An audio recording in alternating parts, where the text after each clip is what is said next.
Bien, hermanos, por favor abran sus Biblias. Primera carta de Pablo a los Tesalonicenses. Vamos a estar estudiando en el capítulo 4 los últimos versículos de este capítulo, que son del 13 al 18. Primera carta de Pablo a los Tesalonicenses, capítulo 4, versículos 13 al 18. Mientras usted busca el pasaje, yo les comento que la enseñanza del día de hoy se titula Una esperanza certera. Una esperanza certera. Leemos entonces primera carta de Pablo a los Tesalonicenses, capítulo 4, versículos 13 al 18. Tampoco queremos, hermanos, que ignoréis acerca de los que duermen, para que no os entristezcáis como los otros que no tienen esperanza. Porque si creemos que Jesús murió y resucitó, así también traerá Dios con Jesús a los que durmieron con él. Por lo cual os decimos esto en palabra del Señor, que nosotros que vivimos, que habremos quedado hasta la venida del Señor, no precederemos a los que durmieron. Porque el Señor mismo, con voz de mando, con voz de arcángel y con trompeta de Dios, descenderá del cielo, y los muertos en Cristo resucitarán primero. Luego nosotros los que vivimos, los que hayamos quedado, seremos arrebatados juntamente con ellos en las nubes para recibir al Señor en el aire, y así estaremos siempre con Él, con el Señor.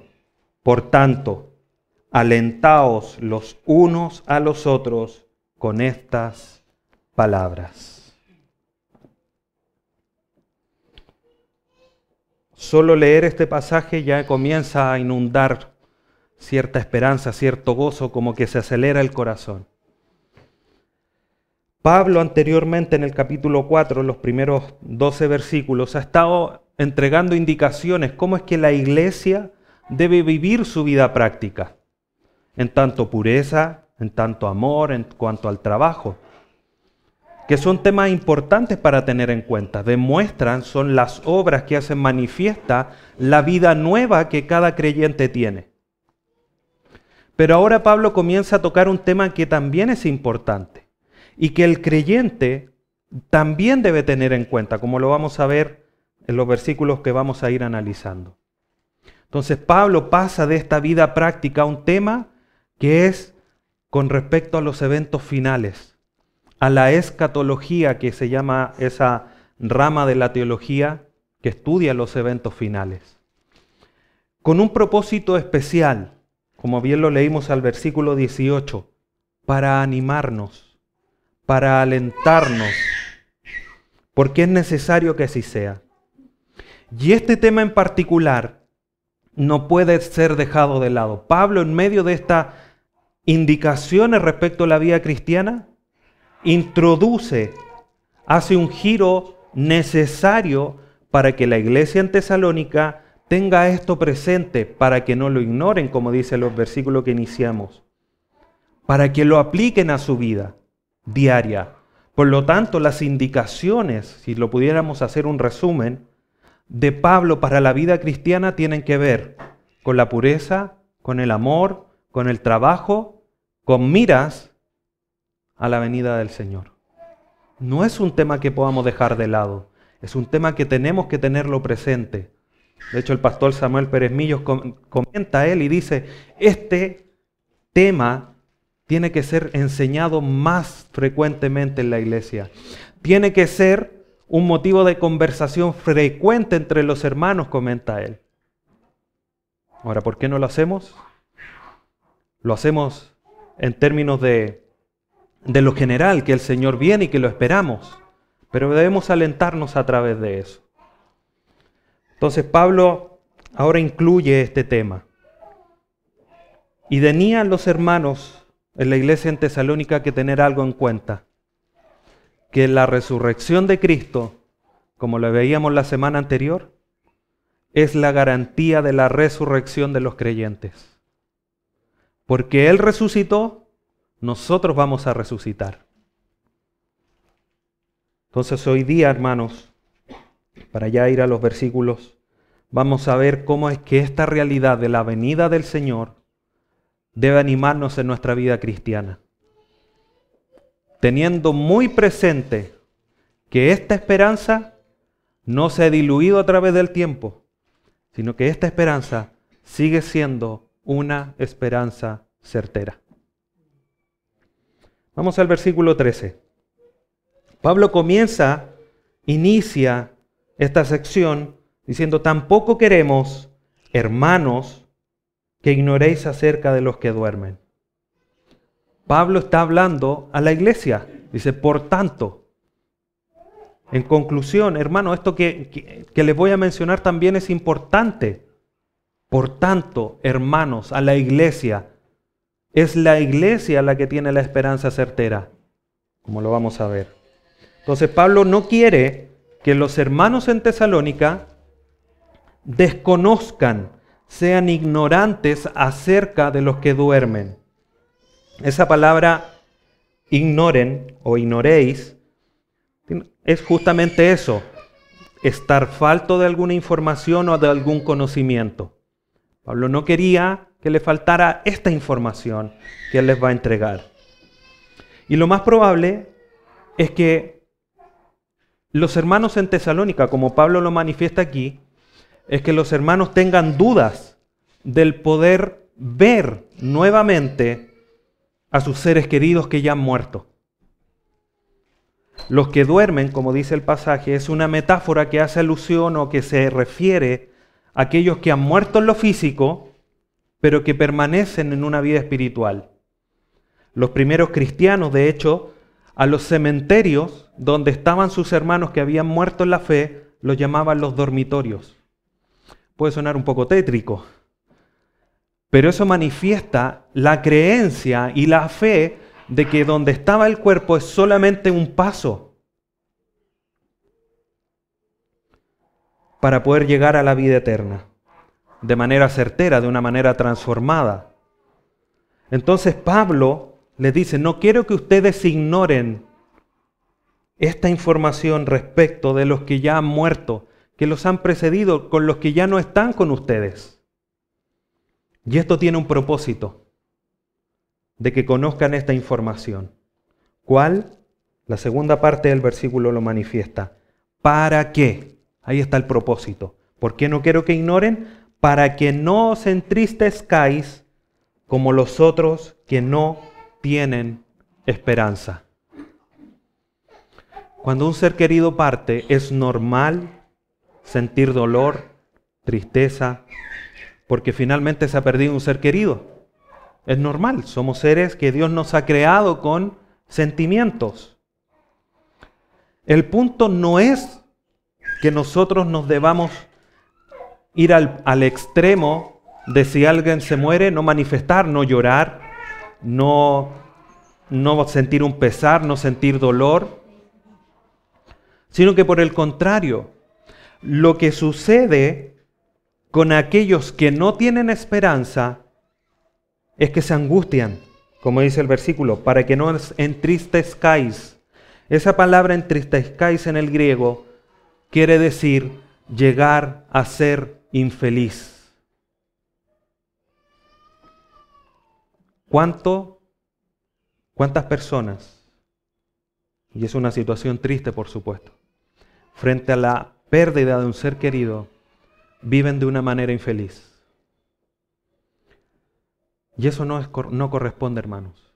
Sobre todo, nosotros siendo creyentes y el que muere es un hermano en la fe. La iglesia primitiva perdía sus seres queridos y su familia ahora era la familia de la fe. Cuando un hermano los perseguían, lo hemos visto en varios capítulos atrás o varias enseñanzas, la iglesia estaba siendo perseguida, los encarcelaban. En este tiempo se da inicio a las persecuciones y a las mortandades de los cristianos, porque ellos proclamaban la fe. Por lo tanto, los hermanos, cuando aquel que se sentaba al lado de él, aquel que les enseñaba, aquel que se gozaba junto en los cánticos, partía porque le habían dado muerte, no era motivo para entristecerse y vivir de una manera infeliz. No podían, se debía marcar una diferencia. Puede haber tristeza, puede haber llanto, por supuesto que sí, pero no desesperación ni angustia. Son dos cosas distintas. ¿Y en dónde radica esta diferencia? Es que los creyentes tienen esperanza. Una esperanza genuina, una esperanza bien fundamentada, no basada en cualquier cosa, no en si va pasando una nube o no, no si sale el sol o no. Es una esperanza aún más certera. Porque nadie de nosotros podría decir, no, mañana no va a salir el sol. Para nosotros, mañana el sol va a salir. A las 6 de la mañana, a la hora que sea, va a salir el sol. Detrás de las nubes, pero va a salir el sol. Nuestra certeza es aún más fundamentada y más genuina de si va a salir el sol o no, porque está basada en la verdad de Dios, en su palabra y en el mismo Señor Jesús. Colosenses 1:27 dice, a quienes Dios quiso dar a conocer las riquezas de la gloria de este misterio entre los gentiles, que es Cristo en vosotros, la esperanza de gloria. Cristo es nuestra esperanza. Y nuestra esperanza es nuestra muestra porque Cristo resucitó. Así de certera es nuestra esperanza. En el tiempo de los griegos, aquí en la carta a los tesalonicenses, los ritos funerarios, los rituales que los griegos hacían manifestaban esa pérdida irremediable de las personas y que manifestaban también esa realidad que dice Efesios 2:12, sin esperanza, sin Cristo. Así estaban, así están los que no son creyentes. Pero gracias a Dios nosotros, ahí en Efesios 2 dice, pero Dios, que los amó, les dio vida. Y ahora tienen a Cristo, tienen a Dios, son ciudadanos, tienen las promesas, tienen esperanza. Por lo tanto, hermanos, nosotros no podemos ser indolentes, pero tampoco podemos caer en la desesperación. ¿Podemos sufrir por la pérdida de un ser querido? Sí, pero no podemos vivir de una manera infeliz, porque tenemos una esperanza mayor de verlos a nuestros hermanos. ¿Y en qué se basa finalmente? De una manera aún más concreta, Pablo comienza a detallar esta idea. No solamente ya lo manifiesta en términos de que hay una esperanza. Hacen la distinción, no se entristezcan como los que no tienen esperanza. Eso de una manera ahí un poco escondida es como que le estuviese diciendo, ustedes tienen esperanza, no se entristezcan. Pero Pablo en el versículo 14 comienza a detallar por qué es que tienen esta esperanza. Y dice el versículo 14, porque si creemos que Jesús murió y resucitó, y aquí tenemos una condición, porque si creemos que Jesús resucitó, murió y resucitó, o sea, si eso es una verdad, si ustedes creen en eso, en este hecho verídico que sucedió, lo que sigue a continuación también es verdad. ¿Qué es lo que dice a continuación? Así también, así como Cristo murió y resucitó, así también traerá Dios con Jesús a los que durmieron con Él. Y esta es la razón de nuestra esperanza. Es la muerte y resurrección de Cristo nuestra esperanza de gloria. Si Cristo no hubiese resucitado, no estaríamos aquí esperando que resuciten ni nuestros seres que han muerto, nuestros seres queridos, ni tampoco nosotros. Solo se irían con Jesús los que estén vivos al momento que Él regrese. Pero todos nuestros hermanos que han muerto, murieron con la esperanza de la resurrección.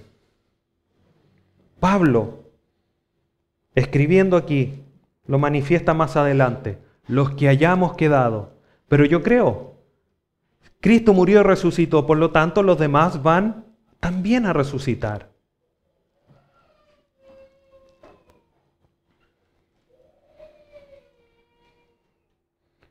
Primera carta a los Corintios, capítulo 15, versículo 12. Pablo le escribe aquí a la iglesia en Corinto que tenía algunas dificultades más con este tema de la resurrección y el tema de los muertos. Le dice, pero si se predica de Cristo que resucitó de los muertos. Y Pablo pregunta, ¿cómo dicen algunos entre vosotros que no hay resurrección de muertos? O sea, solo Jesús resucita. Eso es una incongruencia. Cristo dijo que iba a venir por los que habían creído. Y el versículo 20 dice, mas ahora Cristo ha resucitado de los muertos, primicia de los que durmieron es hecho. Esa primicia es lo primero. Por lo tanto, Cristo fue el primero que resucitó. Después vienen todos los demás, como lo vamos a ver más adelante. Cristo resucitado, esa es nuestra esperanza. En su muerte, en su resurrección, hermanos, nosotros tenemos nuestra justificación, el ser puesto delante de Dios como limpios de pecados, de culpas. Por favor, busque Romanos 4:25. Porque no es solamente el hecho de que Cristo murió en la cruz, entregándose por nosotros. Es importante para la justificación que Cristo resucitara. Romanos 4:25 dice lo siguiente: el cual fue entregado por nuestras transgresiones. ¿Entregado dónde? En la cruz, por nuestros pecados, por nuestras culpas, por nuestras transgresiones. Segunda parte del versículo, y resucitado para nuestra justificación. Si Cristo no hubiese resucitado, todo el evangelio se diluye. Nuestra justificación, nuestra esperanza de ser resucitados, nuestra misma fe. Pero como Cristo resucitó, tenemos certeza. Por eso Pablo dice, porque si Cristo murió y resucitó, que es una realidad,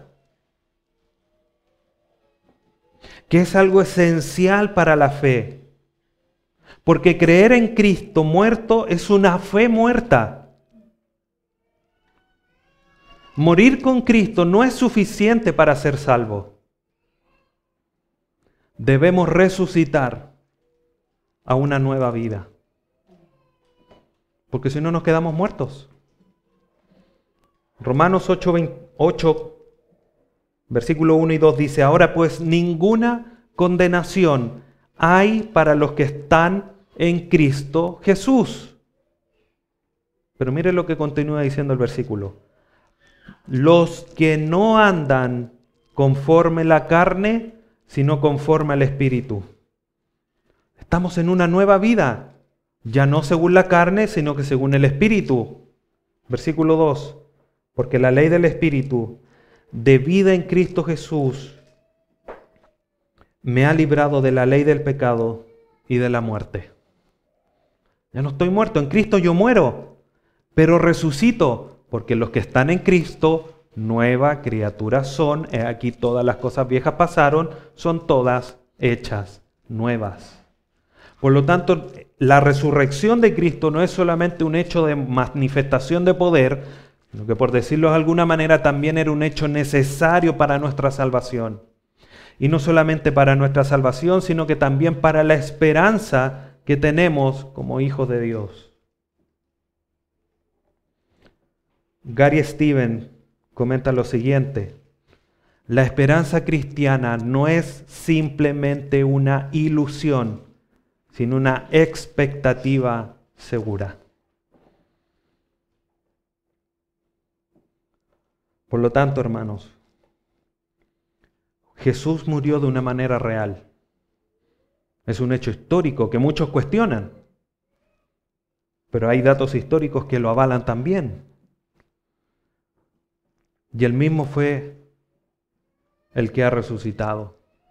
Y también es un hecho real y verídico. Muchos también lo han cuestionado, pero también se ha verificado que es verdad.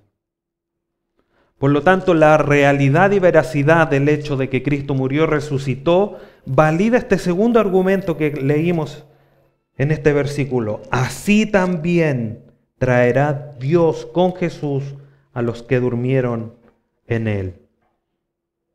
Así también, como lo otro es cierto, esto también es cierto, que lo que es cierto, que Dios va a traer con Jesús, a quien también resucitó, a los que durmieron con Él.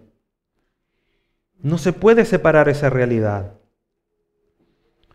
Dios resucitó a Cristo, Dios resucitará a los que duermen en Cristo. Y Dios es quien los va a traer, el poderoso Dios. Traerá Dios con Jesús a los que durmieron en Él. ¿Cómo los va a traer? Ya va a entrar en detalle de eso. Vamos al versículo 15. Por lo cual os decimos esto en palabra del Señor, que nosotros que vivimos, que habremos quedado hasta la venida del Señor, no precederemos a los que durmieron. Pablo aquí menciona directamente, esto no es una invención nuestra, esto no es que se me haya ocurrido, esto es palabra del Señor, esto que les estoy diciendo es palabra de Dios. ¿Es cierto lo que les estoy diciendo? ¿Qué es lo cierto? ¿Qué es lo verídico? Que los que vivimos, que es lo que estén con vida física, no van a ser antes de los que han muerto. Dicho de otra manera, nadie se va a adelantar a los muertos en Cristo. ¿Por qué? Lo menciona posterior en el versículo 16, porque va a resucitar a los que hayan muerto. Existía la creencia de que los que habían muerto iban a tener que esperar mucho tiempo hasta aquella resurrección final de todos. Hay un pasaje en el Evangelio por Juan que dice, algunos serán resucitados para vida y otros resucitarán para muerte. Todos van a ser resucitados. El punto es a dónde vamos a llegar. Entonces se creía, y obviamente eso es cierto, que va a haber una resucitación final de todos. El punto es que los que mueren en Cristo van a resucitar antes de esa gran resurrección final. Por lo tanto, Pablo les dice, nosotros no vamos a hacer antes de esta resurrección. No los vamos a adelantar a ellos. No, los que han muerto en Cristo no van a tener que esperar hasta esa resurrección final. Y Pablo manifiesta de alguna manera, de la manera en que escribe, la inminente regreso del Señor, sin saberlo. Dice, que nosotros que vivimos, que habremos quedado hasta la venida del Señor. Los que habremos, no es seguro. Pablo no está afirmando, yo voy a estar vivo cuando Cristo venga. Es los que habremos quedado, como dándolo como una posibilidad. Él creía en el inminente regreso del Señor Jesús. No hay señales que se cumplan. No hay un cronograma de hechos para esta venida, para este encuentro de la iglesia con el Señor Jesús. Y eso hace la gran diferencia. La segunda venida del Señor Jesús está precedida por hechos y por eventos precisos hacia la segunda venida del Señor. Todos hechos que van a ocurrir en el tiempo de la tribulación. Y dice, y después de tantas semanas va a aparecer a tanto, y después de tantas semanas los testigos, y después de tantas semanas tanto, y después de esto va a venir el Señor. Esto no hay un punto en el escenario, en la historia que nos diga, ahora Cristo va a venir por la iglesia. Porque nadie lo sabe, porque es inminente. Y este regreso inminente de Dios, del Señor Jesús, por su iglesia, va a afectar tanto a los que han muerto como a los que estén vivos. Dicho de otra manera, todos los creyentes van a estar con Cristo. Van a irse a la gloria cuando Cristo venga por la iglesia.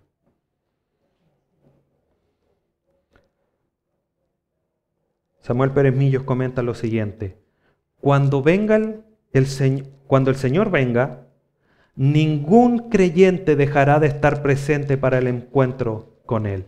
Ninguno. Todos se van a reunir en el aire con Él. Nadie se va a quedar aquí. El punto es cómo nos vamos a encontrar con Él. Y llegando al cielo vamos a pasar por el tribunal. ¿Qué cuentas vamos a dar en el tribunal?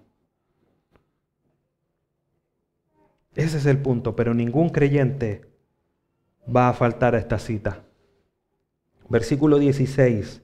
Pablo sigue detallando cómo se va a desarrollar esto. Como que vamos leyendo, ya van a resucitar, pero ¿cómo? O sea, se van a encontrar, Dios los va a traer con Él, pero ¿cómo? ¿Qué es lo que va a suceder? Versículo 16. Porque el Señor mismo, con voz de mando, con voz de arcángel y con trompeta de Dios. Miren tal escenario. Aquí Jesús es el centro de la escena, no es los que están muertos. El mismo Señor, Dios los va a traer con Jesús. Los creyentes que han muerto, los creyentes vivos van a estar ahí, pero la escena principal, los actores principales es Dios, Jesús, el Espíritu Santo, no nosotros. El Señor mismo, con voz de mando. Imagínense el estruendo que esto va a generar. Esta voz de mando hace manifestación a todo su poder. Solo recordemos aquellas palabras en Génesis. Y Dios dijo, hágase la luz. ¿Y qué sucedió? La luz apareció. Otro ejemplo. Jesucristo llegó a la tumba de Lázaro. ¿Qué sucedía con los demás? Entristecidos. Había muerto. Ya está, como decimos acá, fétido, yede. Su cuerpo ya está en descomposición. Y el Señor, gracias Señor, porque yo sé que tú me escuchas. Voz de mando. Lázaro, ven fuera. ¿Y qué pasó? Lázaro apareció. Voz de mando. Con esa voz de mando, Dios le va a decir a los que han muerto a Jesús, Juanito, Pepito, vengan, yo los llamo. ¿Qué va a pasar? Todos los creyentes se van a levantar, porque la muerte no puede sujetar a quien la ha vencido. Con voz de mando, con voz de arcángel. Los arcángeles, en términos de la estructura de la organización, son los ángeles que tienen más poder. Son como los que comandan a los ángeles. Por lo tanto, aquí es cuando habla de la voz, con voz de arcángel, es de aquel que comanda a todas las huestes celestiales.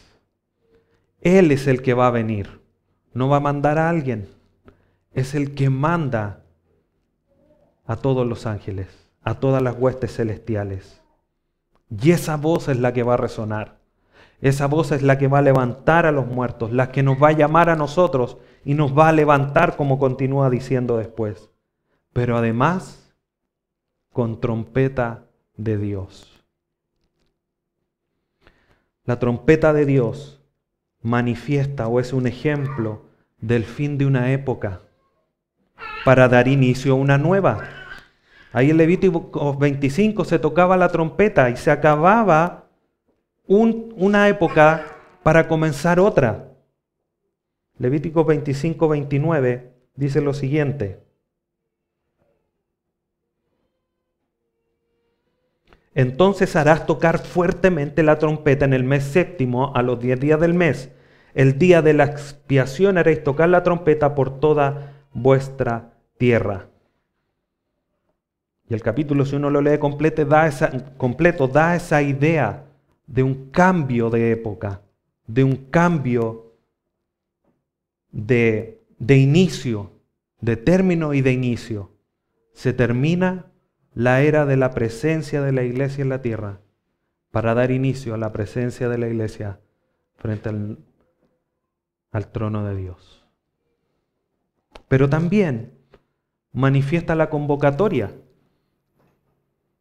En los libros del Pentateuco se tocaba la trompeta de una manera y ¿qué sucedía? El pueblo tenía que reunirse. Trompeta de Dios. Dios habla. Jesucristo llama a los creyentes y los creyentes se reúnen. ¿Quiénes? Todos. Porque es voz de mando, voz de arcángel y trompeta de Dios. Y con ese estruendo glorioso, no ese estruendo que hoy día pasan algunos en vehículos y que el auto casi se cae a pedazos con el ruido que llevan, no es ese ruido, es un estruendo glorioso, un estruendo que va a llenarnos de un gozo, de una admiración por quien viene ahí en el cielo. Ese Jesús va a descender, descenderá del cielo y los muertos en Cristo resucitarán primero. Aquí está la respuesta. ¿Cómo es eso que los va a traer? ¿Cómo es eso de que nos vamos a juntar? ¿Cómo es eso de que no los vamos a preceder? Dios los va a resucitar. Pero Él va a descender. Luego de este gran estruendo, Cristo va a aparecer en el aire.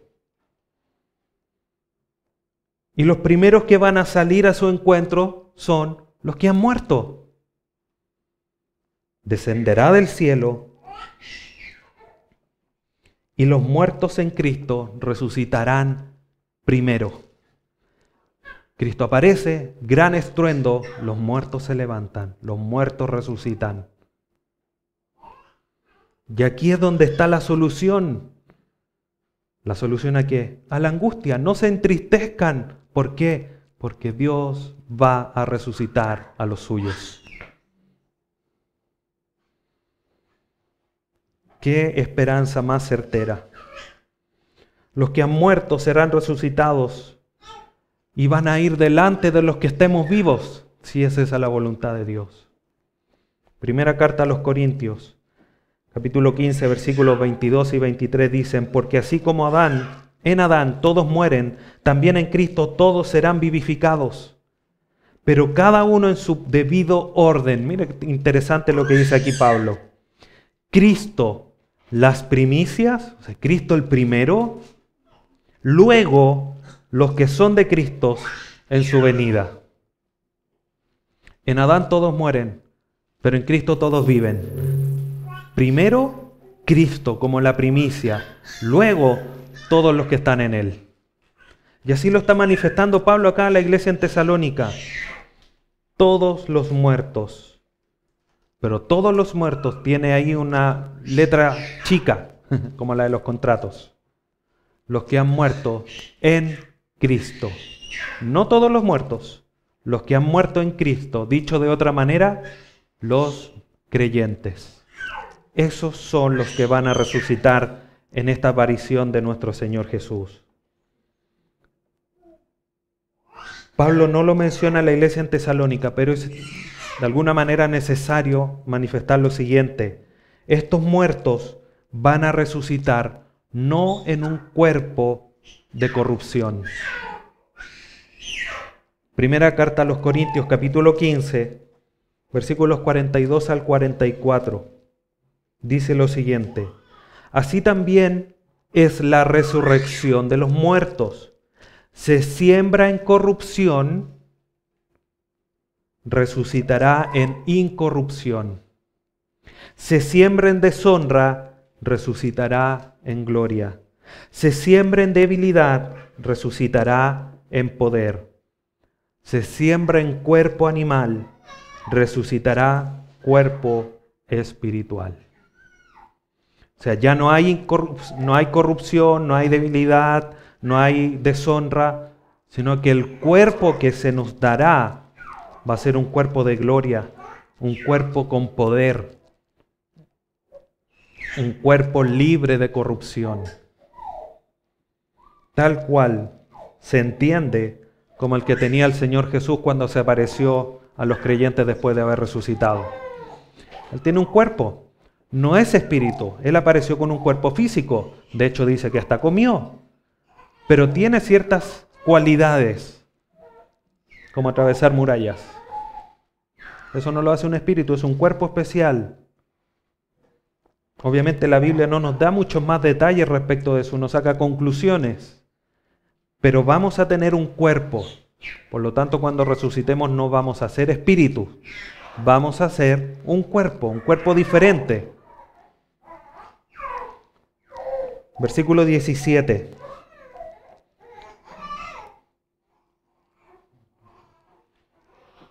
Luego nosotros, los que vivimos, los que hayamos quedado, seremos arrebatados juntamente con ellos en las nubes para recibir al Señor en el aire. Luego de este evento, un estruendo, voz de mando, voz de arcángel, trompeta de Dios. Jesús desciende del cielo. Resucitan los muertos primero. Y luego de ese evento, casi de una manera inmediata, los que vivimos, los que hayamos quedado nuevamente, esta situación hipotética, si es que llego a estar vivo en lo inminente, seremos arrebatados. Los vivos van a ser levantados para encontrarse con Jesús. Esa palabra arrebatados quiere decir levantar o apoderarse. Es como cuando un niño le quita a otro niño algo que tiene en las manos. ¡Wow! Un zarpazo. De hecho, esta palabra tiene esa connotación de ser una acción rápida, no lenta. No hay un forcejeo. Es como un zarpazo. Así Dios, el Señor Jesús que viene del cielo, nos va a levantar en un abrir y cerrar de ojos. Arrebatados. ¿Para qué? Para encontrarnos aquí a la mitad del camino con los que ya han resucitado. Porque juntos, los que hayamos quedado, seremos arrebatados juntamente con ellos en las nubes, nos vamos a encontrar con el Señor. Ellos se levantan, es como que quedan. Quizás es un entendimiento limitado, pero quizás para entenderlo un poquito mejor. Dios los resucita, los deja como a mitad de camino, nos levanta a nosotros, nos junta todo en el aire y continuamos el ascenso para encontrarnos con el Señor en el aire. ¡Qué escena más maravillosa! Toda la iglesia universal, los que han muerto con Cristo, los que estemos vivos con Cristo, nos vamos a encontrar con Él en el cielo, en el aire. Los muertos son resucitados primero, pero no van a llegar antes que nosotros a encontrarse con el Señor. Nosotros nos vamos a unir a ellos.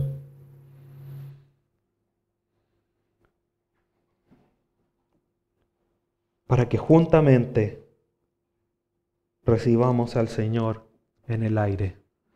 Y esto hace la diferencia, esto es una manifestación de Dios. Esta no es la segunda venida del Señor.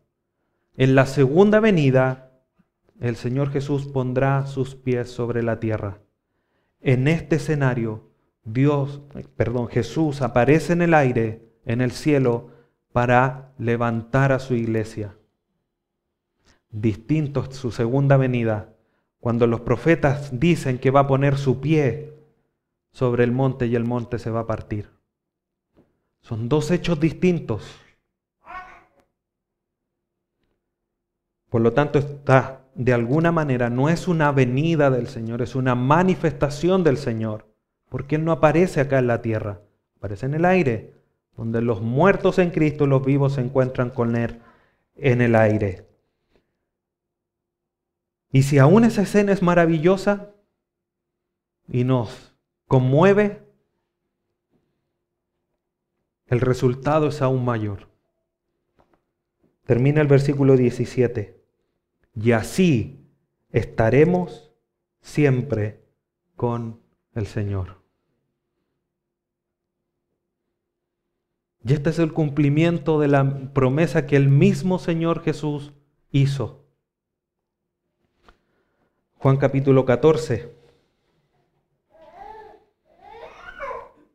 versículos del 1 al 3. Dice: no se turbe vuestro corazón. Creéis en Dios, creed también en mí, dice el Señor. En la casa de mi Padre muchas moradas hay.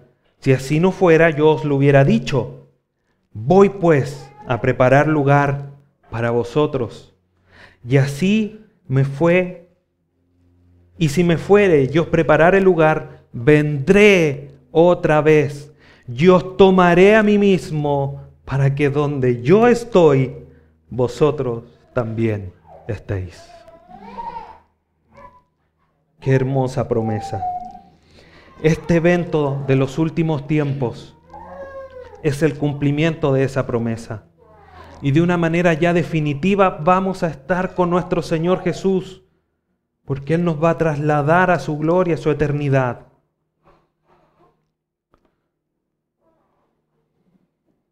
Y ahora vamos a estar siempre con Él. Esto, hermanos, no anula la realidad de que hoy día Él esté con nosotros. Esto no quiere decir que hoy día Él nos haya dejado. Lo que quiere decir es que ya lo vamos a poder ver tal cual es Él. Primera carta de Juan, capítulo 3, versículo 10 dice: amados, Juan 3, primera carta de Juan 3:2. Amados, ahora somos hijos de Dios y aún no se ha manifestado lo que hemos de ser, pero sabemos que cuando Él se manifieste, seremos semejantes a Él, porque le veremos tal como Él es. Y eso va a suceder en esta manifestación, cuando Cristo venga por su iglesia, resucite a los muertos y levante a los vivos.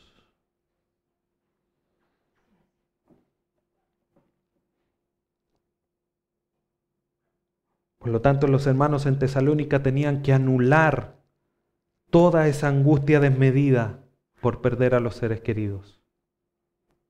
No tenían que sentir esa tristeza, porque frente al Señor Jesús desaparece angustia, desaparece la soledad, desaparece tristeza, desaparece dolor, desaparece el pecado. Y ahora todo es gloria, todo es felicidad. Qué dicha más grande. Qué esperanza tan certera. Pero esto no es solamente una información. Pablo no les dice esto, no quiero que ignoren esto. Esto tiene un propósito. Versículo 18. Por tanto, alentados los unos a los otros con estas palabras. Por tanto, a la luz de lo que les estoy escribiendo, en conclusión, como resultado de lo que les digo, tienen ustedes que hacer esto. Esta sucesión de hechos escatológicos, verídicos y reales nos tiene que animar en medio de la tristeza. Específicamente a los tesalonicenses en medio de la partida de un hermano, de un ser querido creyente. Esa palabra alentados significa dar fuerza emocional. Por lo tanto, estas palabras no son solamente palabras emotivas, sino que debemos de considerarlas como una revelación de Dios para nosotros, para animarnos, para vivir en mayor santidad. Porque no solamente se puede aplicar al hecho de que parta o no un ser querido, sino que, como decía hace un instante, para nuestra vida como creyentes, como vida de iglesia, Cristo está pronto, es inminente su venida. Es como en la casa, los papás salen. y le dicen a los que se quedan en la casa, habitualmente los hijos, cuando vuelva, quiero que la casa esté limpia, o que hayas hecho esto, que hayas hecho esto acá. ¿Qué hacen los niños? Juegan, vamos a ponerlo en el mejor de los escenarios, juegan, ocupan, dicen, mira, vuelve a las 5, son 10 para las 5, voy a ordenar.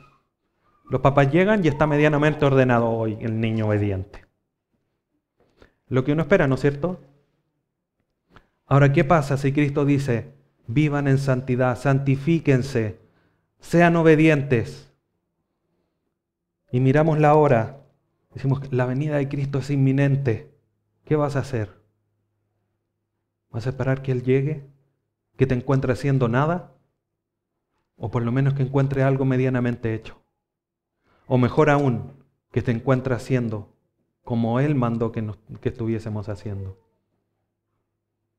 Entonces, hermanos, la venida inminente de nuestro Señor Jesús, esta esperanza certera, no es esperanza certera en tu vida si no te está haciendo caminar de una manera correcta.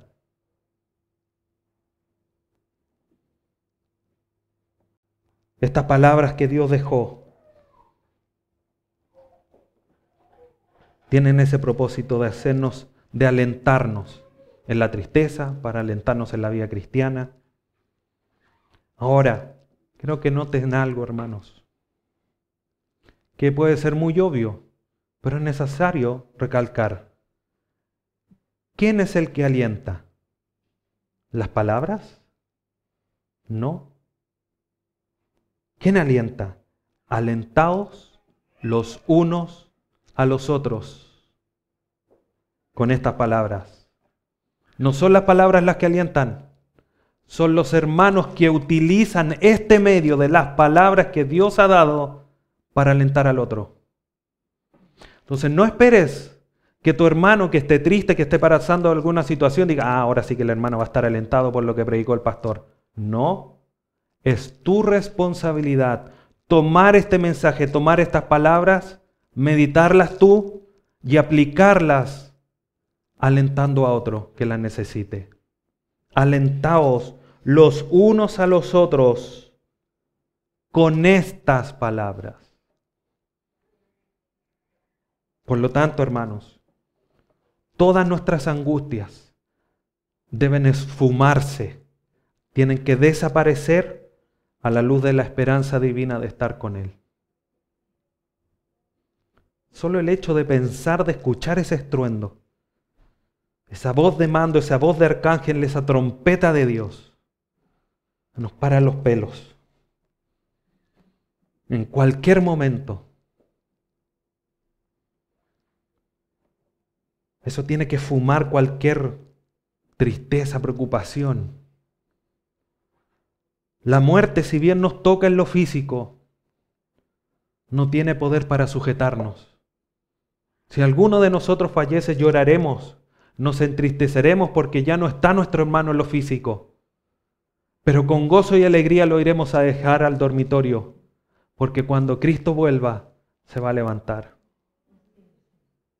No puede sujetarnos la muerte, porque la muerte fue vencida por nuestro Señor Jesús, que resucitó.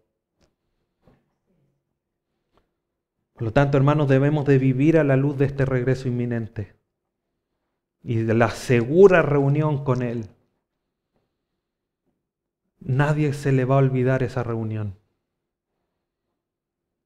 porque con esa voz nos va a llamar a su presencia, con esa trompeta vamos a salir volando hacia donde Él esté, ahí en el aire. Un par de preguntas para meditar y para que reflexiones. Para concluir, hermano, ¿cuánto te anima en tu vida cristiana el regreso de Jesús? ¿Cuánto? ¿Poco, mucho, harto? ¿Cuánto estamos utilizando estas palabras para animarnos los unos a los otros? ¿Cuánto estamos diciendo, ya estamos hablando de la venida del Señor? Ya, si sabemos que todo va a regresar. No, hermanos. La consideración a la venida de Dios, a la venida de nuestro Señor Jesús, de su manifestación, Tiene que ser de gozo, de alegría. Y como decía al inicio, citando al pastor Samuel Pérez Millos, este tema debe ser enseñado más frecuentemente a la iglesia. Y tiene que ser tema de conversación frecuente también entre los hijos de Dios. Porque nos anima, nos alienta en medio de tanta situación difícil, de tanto ruido que hay en la cultura actual. El sonido amoroso, glorioso de la voz de Dios, de la trompeta de Dios, nos alienta. Así que anímense, hermanos. Sigamos adelante, animémonos. Miremos al Señor. Los chiquititos que están allá afuera. Pasa un avión y ellos así. Miran al cielo. ¿Dónde está? Nosotros deberíamos despertarnos y mirar por la ventana. ¿No será que el Señor viene? ¿No será que está ahí apareciendo en las nubes? Para reunirnos con aquel que dio su vida por nosotros. Animémonos en esta esperanza certera, hermanos. No hagamos de normalizar, decir, sí, Cristo va a venir. Sí, va a venir. Pero que eso no se haga tan normal. Que sigamos esperándola con una pasión, con un deseo. Que nos consuma en el buen sentido de la palabra. Así que animémonos, hermanos. No olvidemos que Cristo viene por nosotros, porque así lo ha prometido, para estar con Él por siempre. Oremos. Padre Santo, te damos gracias, porque sin lugar a duda tenemos esta esperanza certera del regreso de nuestro Salvador Jesús, manifestando tu gran poder, Dios, a levantar a los muertos, a nuestros hermanos que nos han precedido en la partida de este mundo, pero que su cuerpo se va a levantar glorificado, como también el de nosotros va a ser transformado a ese cuerpo espiritual. Dios amado, no retrases tu venida, no retrases esta manifestación de venir por aquellos que han creído en ti, que tú has escogido, para que con seguridad todos estemos reunidos. Qué momento más glorioso. Gracias, Padre bendito, porque esta esperanza solamente viene de ti y es segura por eso mismo, porque tú la has dado y tú has manifestado esa seguridad. Ayúdanos para vivir con esa seguridad, para poder vivir a la espera de tu inminente regreso, teniendo esta esperanza como certera. Y ayúdanos también a animarnos y no faltar, Señor, en este mandato que tú nos dejas el día de hoy. Gracias, Dios amado. Te bendecimos, Padre, en esta hora y te glorificamos a través de tu bendito y buen Salvador Jesús. Amén.